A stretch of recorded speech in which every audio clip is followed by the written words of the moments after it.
submarine emergency. We had a hull breach. A scuttle blew open during the storm. We have water down at 3 hull with a heavy list. We've lost the main propulsion unit. The engineers cannot get it going. This distress call was the last anyone heard from those on board the El Faro. The lone container ship didn't stand a chance. But its fate was already sealed days before, starting with a series of controversial decisions by the captain. As more details emerged, investigators grew increasingly disturbed by the willful negligence they uncovered. In 2015, the El Faro made the headlines when it disappeared on the outskirts of the Bermuda Triangle. At the time of the last update, the American vessel was headed directly into the heart of Hurricane Joaquin. At dawn, not a single trace remained. The ship had vanished as if it never existed.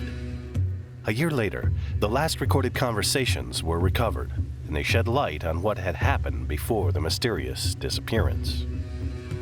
Nothing seemed out of the ordinary when the crew began loading the ship on September 28th to set sail from its home port with 33 people and over 11,000 tons of cargo on board. The vessel embarked on its routine journey to San Juan, Puerto Rico. For more than a year, El Faro had been a lifeline between these ports, ferrying food, trailers, cars, and crucial supplies to the Caribbean island. It was scheduled to depart the next evening, but at 4:51 p.m., 3 hours before leaving port, the U.S. National Hurricane Center made an announcement. The tropical storm Joaquin had formed, and it could become a hurricane by the next day. Additionally, a warning was issued for an area east of the Bahamas, covering 73,000 square nautical miles. Now, this was nothing new for the El Faro's crew. A month prior, the crew had steered the vessel through the Old Bahama Channel as Tropical Storm Erica damaged Dominica. But this time, Captain Michael Davidson believed Hurricane Joaquin wasn't a significant threat, choosing a direct route from the St. Johns River to the Bay of San Juan, which passed through the storm's area. Like all hurricanes, the storm was steered by global winds. Trade winds from Africa usually push hurricanes toward the Caribbean, but Bermuda's high-pressure system can change their path, making them veer north into the Atlantic. Joaquin was expected to behave in the same manner. The only question was, at what point would it curve northward, and how far to the west would it move before it did so? Based on the NHC data he studied, Davidson believed Joaquin would make a turn before it met El Faro. However, some crew members doubted his choice, and sadly, they would be right. By around 9:30 p.m. the next evening, El Faro departed Jacksonville Port. According to centuries-old sailors' experience, the morning dawned red, an omen of bad weather. Oh, look at that red sky over there. Red in the morning, sailors take warning. That is bright. Captain Davidson and his chief mate studied Joaquin's route using the ship's onboard BVS weather system, which shows the weather visually and sends updates every 6 hours. The 5:04 a.m. update was slightly different. It had moved the storm's center south. The new data caused Davidson to move the ship's course slightly to the south, from 133 to 140 degrees. At 6:25 a.m., the ship's SAT-C terminal delivered the National Weather Service forecast, which was somewhat different. In 24 hours, it predicted Joaquin would be near El Faro's path. Meanwhile, the Bahamas issued a hurricane watch, expecting Joaquin to move west-southwest. The captain didn't seem to know about the Weather Service's forecast, which warned of 75-knot winds, gusting to 90 knots, and 27-foot seas. Still, he called the course change a good little diversion from the storm's center and reassured his crew. Tough to plan when you don't know, but we made a little diversion here. We're gonna be a bit further south of the eye. We'll be about 60 miles south of the eye. It should be fine. We're gonna be fine. Not should be. We are gonna be fine. Everyone on the bridge agreed with this decision. However, they felt less optimistic. The chief mate predicted a rough night. Over time, the crew's anxiety rose. The captain, though, remained confident. He assured them the ship was strong, and he had weathered worse storms. The second mate was the most worried. She clearly voiced her concerns. He's telling everyone down there, oh, it's not a bad storm. It's not so bad. It's not even that windy out. Seen worse. I think he's trying to play it down because he realizes we shouldn't have come this way. Saving face. 12:22 p.m. Captain Davidson followed company rules by sending a midday report to their operator's parent company, Tote Maritime. He detailed the ship's progress, 274 miles from Jacksonville, averaging 19.3 knots. It also mentioned normal conditions, north winds at 7 to 10 knots, and 7-foot ocean swells from the east-northeast. He briefly noted precautions for Hurricane Joaquin, without details. 2 minutes later, the SATC terminal delivered an urgent National Weather Service forecast. Joaquin had 25-foot seas and 70-knot winds, gusting to 85 knots. It was 300 nautical miles southeast of El Faro. At 1:12 p.m., the captain sent an update to the headquarters. However, the weather data did not match the official reports. Interestingly, he suggested taking the safe route through the Old Bahama Channel on a northbound return. It seemed odd to sail straight into an approaching hurricane as it moved away from the area while veering off course. By 7 p.m., the captain realized the hurricane wouldn't turn northward soon, so he adjusted the course further to the south. Changing from 140 degrees to 150 degrees would put more distance between El Faro and the center of Joaquin. At least, that was what he believed. Davidson withdrew to his quarters an hour later and would not return for the next 8 hours. During that time, El Faro confidently headed straight into disaster. As night set in and the El Faro pressed on, the officers on the bridge engaged in discussions about potential route changes. Some were more apprehensive, even reaching out to the captain in his quarters. But he didn't share his subordinate's concern and didn't return to the bridge. Instead, the captain responded via the ship's phone, saying they should maintain their current course. 12 a.m. The second mate took the watch and was surprised by what she saw. The course led the vessel straight into the hurricane. What's he thinking? Every time we come further south, the storm keeps trying to follow us. 1:15 a.m. Satellite radio in the background confirmed that Joaquin was upgraded to Category 3. Approximately at the same time, the ship suddenly started to roll. It was the first sign of the stormy seas. The second mate called the captain and informed him of the situation. We'll be meeting the storm and it isn't looking good right now. Right now, my track line I have 0200, alter course straight south, and then go through all these shallow areas. The captain appeared unyielding in his stance. He ordered the second mate to follow up on his previous orders and change the course to 116 degrees as scheduled. Unfortunately, this maneuver was met with a strong wind heel, and the ship heeled to the starboard side. The second mate responded by correcting the course to 114 degrees, one that she kept until the end of her watch. El Faro was approaching the tiny island of Samana Cay from the northwest, while Joaquin was approaching it from the northeast. They were 71 nautical miles apart. Davidson was sound asleep in his cabin. The waves grew larger, splashing the ship's deck, prompting the crew on the bridge to look into the state of their life-saving equipment. That was a clear sign that fear crept in among them. Then, at 1:56 a.m., a giant wave hit the vessel, leaving large amounts of water on the deck. It was followed by another one and a series of others. The waves reduced the ship's speed from the usual 20 knots to less than 18. Even though the crew didn't expect to see the worst of the hurricane for another 2 hours, it was evident that they were on its doorstep. 2:53 a.m. The off-course alarm sounded for the first time. The second mate struggled to control the ship as powerful swells hit the vessel. The wind blew so powerfully that no one wanted to leave the bridge.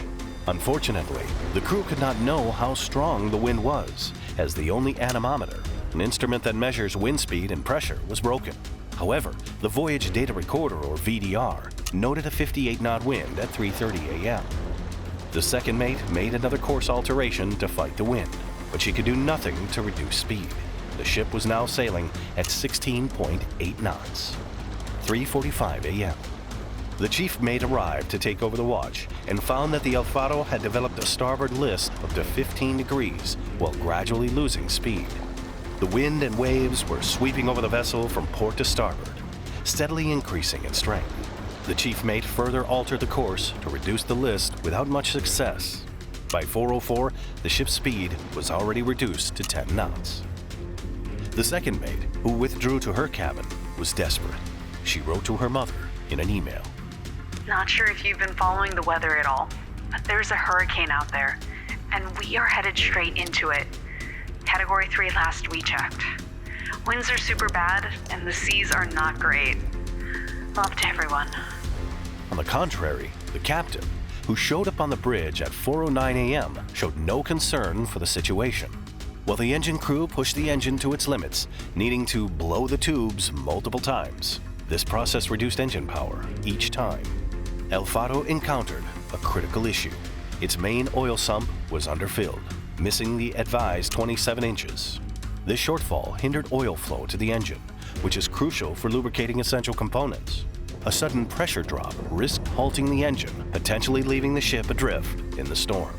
At 4:46 a.m., the captain tried to correct the list. He turned the vessel north, almost into the wind, lowering speed to 7.5 knots. But this decision was based on old data. The latest report showed winds of 105 knots and the storm's center just 11 miles away. 5:15 a.m. Chaos reigned on the bridge. The ship listed 18 degrees starboard, moving at 5.8 knots. The riding crew supervisor reported things were wildly moving on deck 2. As if the situation didn't bother him, the captain was heard. Only gonna get better from here. We're on the backside of it. Unfortunately, things didn't get better. The ship started taking water on the stern, and the speed dropped to 4 knots. The water broke down into hold 3 through the open scuttle on deck 2, causing several vehicles to go loose. The only way to do a counter on this is to fill the port side ramp tank up. Captain Davidson aimed to correct the ship's tilt to the right. He planned to move ballast water from the right tank to the left, ordering a turn from 60 degrees to 350 degrees. This allowed engineers to enter the flooded area and close the scuttle. Afterward, the captain ordered the ballast water to be returned to the right tank. This action restored the original tilt. However, the ship seemed to have gone beyond the point of no return. At 6:02, the second mate reported hearing alarms going off in the engine room. The water was flooding in, coming in through the ventilation ducts. 10 minutes later, the captain showed discontent for the first time. I'm not liking this list. I think we just lost the plant. 6:31 a.m. The vessel's speed was 0.5 knots, but only because the wind was pushing it around. The captain finally ordered everybody up to the bridge. The second mate started composing the emergency message for the moment they abandoned the ship. But even then, the captain hoped the engine crew would restore the plant and save El Faro. He did not intend to abandon the ship, even though it had all the wind on the starboard side, a scuttle left open, and a significant flooding in hold 3. 7:01 a.m. The captain called TOT's emergency call center and requested a connection with a qualified individual to notify him of a marine emergency. Are you connecting me through to a QI? That's what I'm, getting right now, is seeing who is on call, and I'm gonna get you right to them. Give me 1 second, sir. I'm gonna put you on a quick hold, so 1 moment, please. Your rank? Ship's master. Okay, thank you. Ship's name? El Faro. Spell that. E-L... Ah, man. The clock's ticking. Can I please speak with a QI? Got it, sir. Again, I'm gonna get you reached right now. 1 moment, please. Hi, good morning. My name's, just give me 1 moment. I'm gonna try to connect you now. Okay? Mr. Davidson? Okay. Okay, 1 moment, please. Hi, thank you for waiting. Oh my God. Just really briefly, what's the problem you're having? I have a marine emergency and I would like to speak with a QI. We had a hull breach. A scuttle blew open during the storm. We have water down in 3 hold with a heavy list. We've lost the main propulsion unit. The engineers cannot get it going. Can I speak with a QI, please? 7:06 a.m. The captain contacted his ship's designated person on shore. While informing him of the situation, the second mate reported. The wind is pushing us over. There's nothing we can do from here. 7:13 a.m. The second mate sent the distress signal per the captain's orders. The water was massively breaking into a hold. The listing was getting worse, and the power was dead. The ship was sinking. At 7:27, the captain sounded a general alarm. ordering the crew to rally to the starboard side and abandon the ship. On the bridge, the crew was looking for their life preservers in panic. However, at that moment, there was little they could do. All lifeboats on the port side were submerged, while those on the starboard side could not be released due to the heavy list. The voyage data recorder recorded the last words of the captain and one of the able seamen. Going down!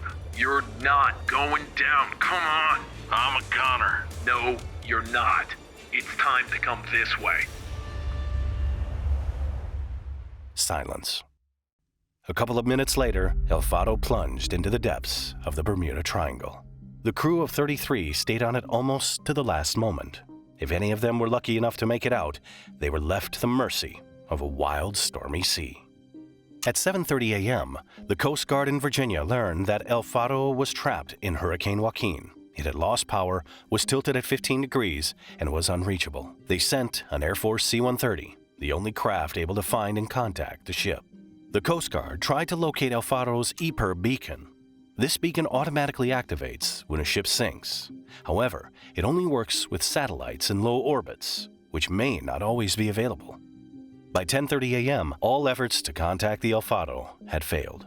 The Coast Guard asked the Emerald Express, the nearest ship, for help. Unfortunately, the storm had also struck the Emerald Express, preventing it from assisting. Meanwhile, the hurricane's winds increased to 130 knots. Approaching El Faro's last reported location was too dangerous. Even the Coast Guard could not get within 100 nautical miles. The following day, a Hurricane Hunter plane attempted to get closer, but was forced to return to Florida after sustaining storm damage. At 9:05 a.m., 26 hours after the first report, the Coast Guard made a tough choice. They postponed the search until the hurricane passed. Sending a helicopter into the storm was considered, but it would have been too slow without the support of planes or hurricane hunters. The search resumed on October 3rd once the weather improved. Rescuers scoured the area for survivors, finding only a few life rings from the El Faro amid an oil sheen and debris. A Navy plane, however, reported seeing 2 life rafts, one of which was El Faro's, but when rescuers reached it, they found it empty. One of the tugboats found another lifeboat, but it was too small to pull it in. October 4th. Late in the day, the reconnaissance aircraft spotted an orange suit with human remains. However, before they could retrieve the body, they spotted another suit and someone waving from the water. They marked the location of the first suit to retrieve later and rushed to the second location only to find nothing. When they tried to return to the first suit, they couldn't find it again. On October 5th, an Air Force radar system confirmed no large ships were in the area, enough for the Coast Guard to declare El Faro had sunk. Just in case, the rescuers continued searching for survivors. Unfortunately, they found nothing except El Faro's life rings and empty suits. The search officially ended on October 7th. The rescuers had been looking for 154 hours, longer than the estimated survival time of 120 hours. El Faro had sunk in very deep waters, making any hope of rescue diving impossible. The tragedy left the public shocked and puzzled, wondering why on earth a ship would head straight into a hurricane. The investigation uncovered numerous failures that led to the disaster. Many errors and oversights formed a long chain, making it unlikely for the ship to survive a Category 3 hurricane. First of all, El Faro was not sturdy enough to withstand such a severe storm. By the time of the incident, it was 40 years old and in bad condition. Built in 1975, the MV Puerto Rico was designed by Sunship in Pennsylvania. Initially, it served as a cargo carrier for semi-trailers. In 1992, El Faro was converted. This addition included more cargo space on Deck 2 and another ramped level. To balance the extra weight, 1,830 tons of iron ore ballast were added. In 2006, a second conversion turned El Faro into a container ship. It was now capable of carrying containers that were vital to Puerto Rico's food supply. However, this change increased the ship's weight and raised its center of gravity. To offset this, an additional 4,875 tons of iron ore were added. Despite these changes, the Coast Guard didn't consider them a major conversion. This decision was made under pressure from towed officials. The modifications made El Faro less responsive and harder to handle in rough weather. An experienced captain who sailed on it confirmed this. It was docked for 6 years before its 2014 Jacksonville-San Juan service. During this time, the owners neglected proper care, leading to issues. Staff called it a rust bucket after its service resumed. Tote, the company, focused on newer ships like the Marlin class. This neglect led to the resignation of the captains of El Faro and its sister ship El Yunque in 2015. Their departure was due to poor discipline, training, maintenance practices, and a lack of safety equipment. Another factor in the disaster was the poor cargo arrangement. Trailers were supposed to be secured on deck sockets called buttons. However, on Deck 2 of El Faro, some trailers were placed incorrectly due to space constraints. This arrangement increased the risk of trailers breaking free, especially those with heavy cargo. With 3 to 40 trailers potentially loaded incorrectly, a list was more likely. The biggest mystery is why Captain Michael Davidson sailed into a hurricane. He took over after the previous captain quit. At that time, 53-year-old Davidson had only been employed by Tote for 2 years. He arrived from another sea company called Crowley Maritime in May 2013, starting as the third mate and reaching the rank of captain. And Davidson had left his previous employer after an incident. The ship under his command got damaged and couldn't steer. He then called for 2 tugs to guide it safely into port. It's been rumored that Davidson's decision to do so caused a rift with his employers. In this company, Davidson was known for his imposing presence, but also for showing little interest in the small details of running a ship. Some colleagues referred to him as a stateroom captain, one that commands from arm's length, so to speak. However, negligence is one thing, and sinking a ship is another. The investigators first had to get their hands on the ship's voyage data recorder to reveal his intentions on the fateful journey. Housed in a protective capsule, similar to an airplane's black box, the VDR was vital for the investigation. Reaching it was a challenging task due to the extreme depth of the wreckage. El Faro's protective capsule was tough against pressure, shock, impact, and heat, but couldn't float. A team effort from the National Transportation Safety Board, the Coast Guard, Tote Maritime, and others was needed. On October 23, 2015, the U.S. Navy ship Apache began the search using various technologies. By October 31st, it had found El Faro's wreck. Unfortunately, the bridge, mast, and voyage data recorder were missing.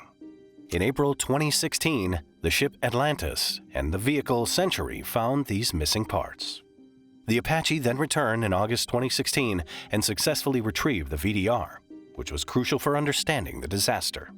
It held the audio from the ship's bridge, giving insight into what happened in the moments leading up to the ship's sinking. Even so, they could only speculate about what the captain was thinking while keeping the course that drove them directly into a hurricane.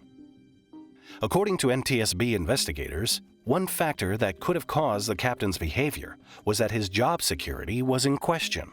Even though he had previously been denied a transfer, Captain Davidson hoped for a position on one of Tote's new vessels.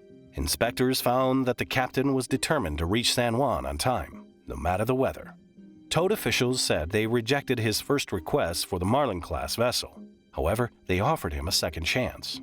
This was canceled due to concerns over his carelessness in ship repairs, failure to discipline a lazy chief mate, and past conflicts.